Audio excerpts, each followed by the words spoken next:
why is it that over 75% of change projects fail? 75%, 3/4 of change projects completely get annihilated quite early on in the stage, before they're even fully implemented.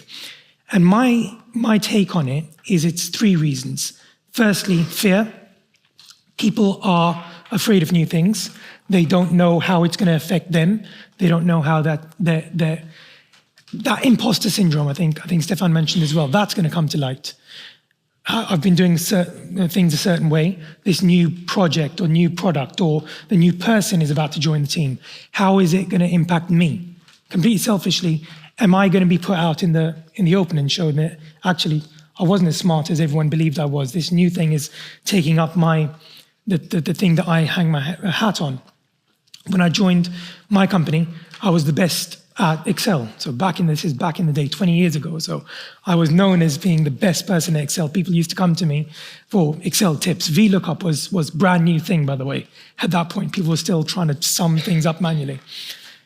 Then someone new came in who was a whiz kid, absolutely brilliant at it, and blew me out the water completely. That fear set in, that shit, what do I do now? How do I continue to be known at that level? What do I do? Am I going to be shown up as someone who actually doesn't know that much? So first thing is fear. Second thing, despondency. We've done this before. It's happened before. We've tried this before. It's not worked. A lot of people, especially when you're looking at people who are, I guess, and I don't want to say this, but lower down the food chain, as it were, in the hierarchy system, they get quite despondent. They've seen changes happen over time, over years. Project after project comes up. We don't have the processes in place. We haven't got the training. We don't know how it's going to work. We just don't know. And again, that links a little bit into that fear element. And the last thing, change fatigue. I mentioned that change is happening breakneck speed right now. Absolutely. My wife actually, she says that I've got that squirrel complex where I see something shiny somewhere, suddenly start looking over there. There's something new, something brand new, exciting. I'm going to start doing that instead. And more often than not, what ends up happening is you forget about the project that you're working on because you've seen something more exciting somewhere else. The problem is, the project that you were working on before, it's already got buy-in, potentially, from some people. And when you move away from it, you don't have that sponsorship element, you don't have that leadership element anymore. And it kind of gets lost a little bit in the transition. Now, we've got loads of different change models. You can Google a lot of these. There are loads out there.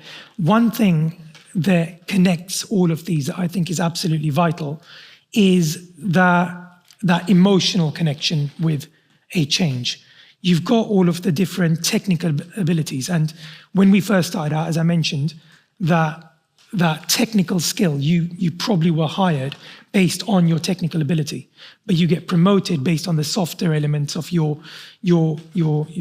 aptitude. You learn alongside other people, you learn from them, and then influencing them while you come up. And in most of these models, that influence comes in play. So it does go down to that mindset. Change of perspective, change the outcome. There's quite a famous book written by a guy named Thomas Erickson, Surrounded by Idiots. People read this generally? See a few nods in the crowd. It's one of, I think, 3 of his books. And without going into detail, it touches on personality types. Everyone's got a certain level of personality. He links it through different colors. If you haven't had the chance to read it yet, I definitely recommend it, because it's more about connecting with the person, understanding the person, understanding the people, reading the room. And in doing so, you can influence the room. You can start speaking the language that will touch on most people's inherent ability inside. That is something that we do need to be looking at when you are looking at change, because essentially you're trying to sell an idea. And that's something that is going to be in part of business, part of your personal life. You're always trying to sell. In any transaction, there's going to be a seller, there's going to be a buyer. And the buyer is going to try and sell you the idea coherently, why they shouldn't buy it. And someone's going to win, someone's going to lose in that.